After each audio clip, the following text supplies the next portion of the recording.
धनंजय कुमार की ओर से आप सभी को बहुत बहुत हार्दिक स्वागत और नमस्ते।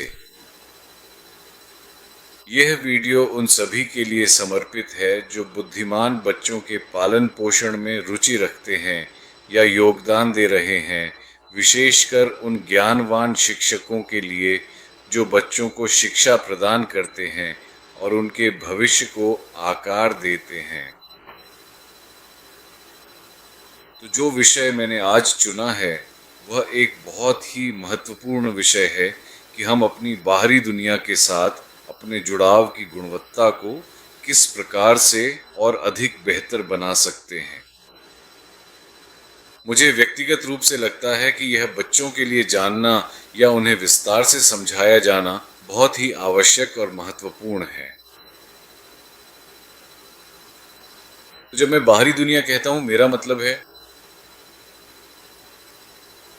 वह सब कुछ जो वे आमतौर पर देखते हैं हर दिन।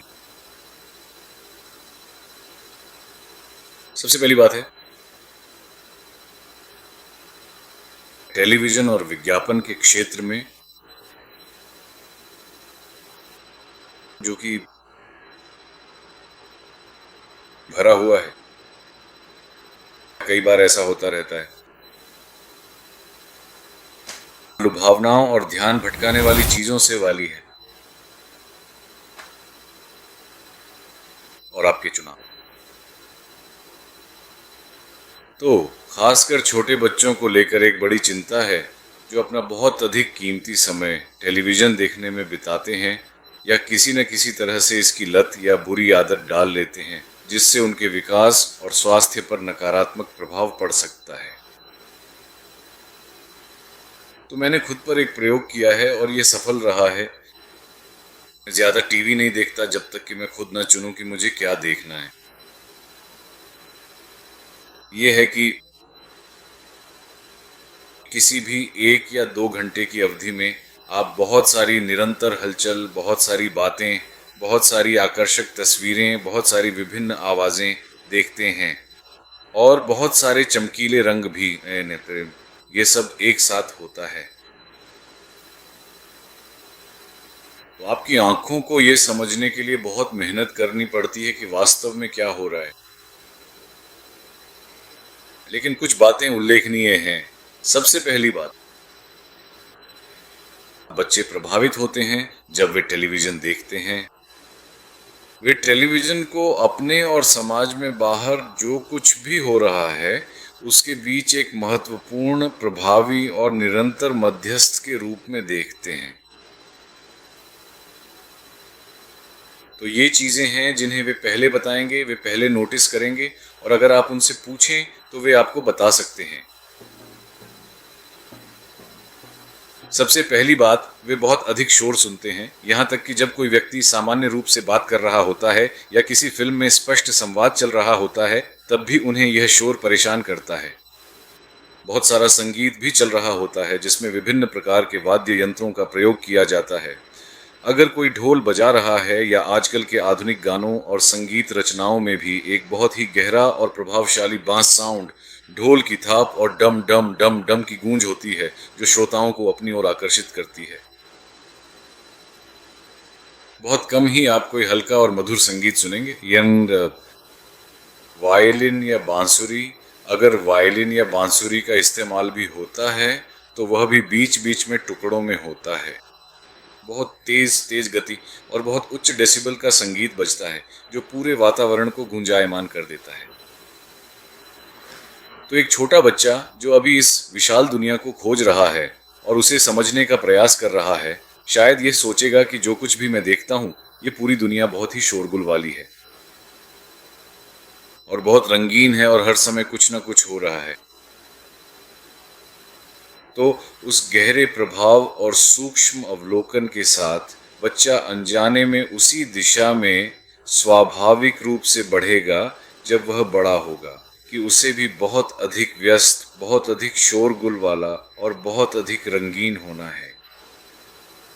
और इसके अलावा वह यह भी पाता है, खासकर हाल के वर्षों में कि जब लोग टेलीविज़न पर बात करते हैं, चाहे वे समाचार पढ़ रहे हों या कोई बहस हो रही हो या किसी भी प्रकार की चर्चा कर रहे हों, छोटे वीडियो क्लिप्स हों, आप देखेंगे कि वहाँ बोलने वाले लोग आमतौर पर काफ़ी ऊंची और स्पष्ट आवाज़ में बोलते हैं, जिससे उनकी बात आसानी से समझी जा सके।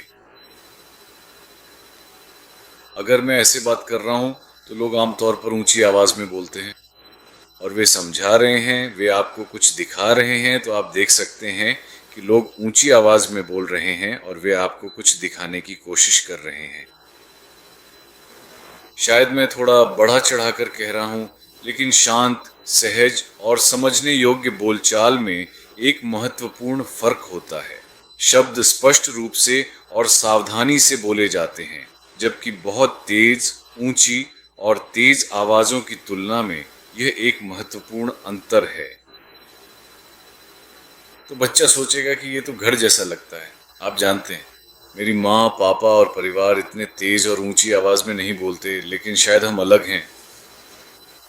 दुनिया में आप जानते हैं हर कोई ऐसे ही बोलता है, तो शायद मुझे भी ऐसे ही बोलना सीखना चाहिए।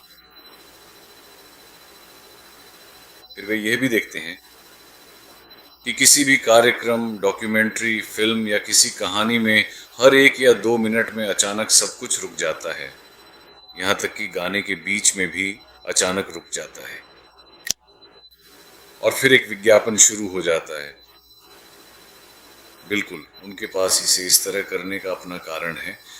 वह यह है कि जब तक आपका ध्यान है, वे उसमें और जानकारी जोड़ना चाहते हैं, तो गाने के बीच में या किसी चीज़ के बीच में वे अचानक रोक देते हैं और कोई विज्ञापन शुरू हो जाता है कि ये आपके लिए बहुत अच्छा है, आप इसके बिना कैसे रह सकते हैं, आपको इसे अभी खरीदना चाहिए, जितनी जल्दी खरीदें उतना अच्छा, वरना आपको ये नहीं मिलेगा।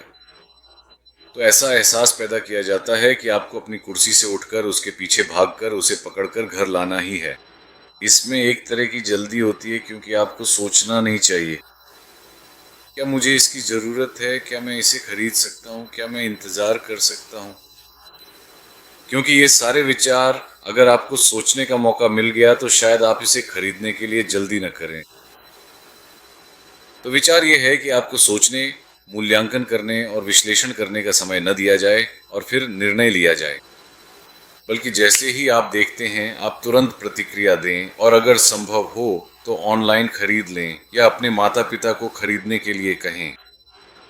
या अगर आप सक्षम हैं और आपके पास पर्याप्त साधन उपलब्ध हैं तो कुछ पैसे लें या किसी विश्वसनीय व्यक्ति से पैसे मांगें और तुरंत जाकर उसे खरीद लें। यही वास्तविक प्रेरणा है, ताकि बच्चे यह गलत फहमी न पाल लें कि बाहरी दुनिया में हर कोई बिना सोचे समझे और बिना किसी गहन विचार विमर्श के बहुत जल्दी निर्णय लेता है, जिससे उन्हें गलत धारणाएं बन सकती हैं। शायद यह संदेश मेरे लिए है, मुझे भी ऐसा ही करना चाहिए। और इन सभी बातों के अलावा एक सामान्य प्रवृत्ति भी है जो बहुत ही महत्वपूर्ण है और बहुत ही हानिकारक भी हो सकती है, और यह बहुत लंबे समय तक चलती है। 2, 3, 4 घंटे रोज बच्चे टीवी देखते हैं, स्क्रीन को घूरते रहते हैं, जिससे अपनी ही किरणें और रोशनी निकलती है और वह झिलमिलाती रहती है। ये सब कुछ तो आपकी आंखें घंटों तक लगातार इस पर ध्यान केंद्रित करने से बहुत अधिक थक सकती हैं और आपका मन किसी ऐसी चीज में पूरी तरह से उलझ जाता है जो बहुत ही ज्यादा तेज और शोरगुल वाली होती है, और रंगीन प्रकाश और चमकती हुई लाइट्स, बहुत सारी चीजें एक साथ हो रही होती हैं और आपका मन वहीं अटका रहता है। इसमें कोई क्रम, कोई थीम या शुरुआत से अंत तक क्या संबंध है, ये समझ नहीं आता। सब कुछ बेतरतीब सा लगता है, न कि कोई थीम है और न ही शांति से समझाया गया है, या कोई कहानी जो घटित हो रही है और आप उसे अपने मन में समझते हैं और उसका अनुसरण करते हैं और पूरी कहानी के दौरान, और अंत की ओर आपको कोई सकारात्मक संदेश मिलता है, कुछ ऐसा जो आप सीखते हैं, कुछ जिसकी आप सराहना करते हैं, कुछ जो आपके लिए उपयोगी होगा जानने के लिए। तो ऐसा कंटेंट बहुत ही कम उपलब्ध है जो इस विषय पर जानकारी प्रदान करता हो, इसके अलावा कि आपके मन को उलझी हुई विचारों, सोच और छवियों से भर दे।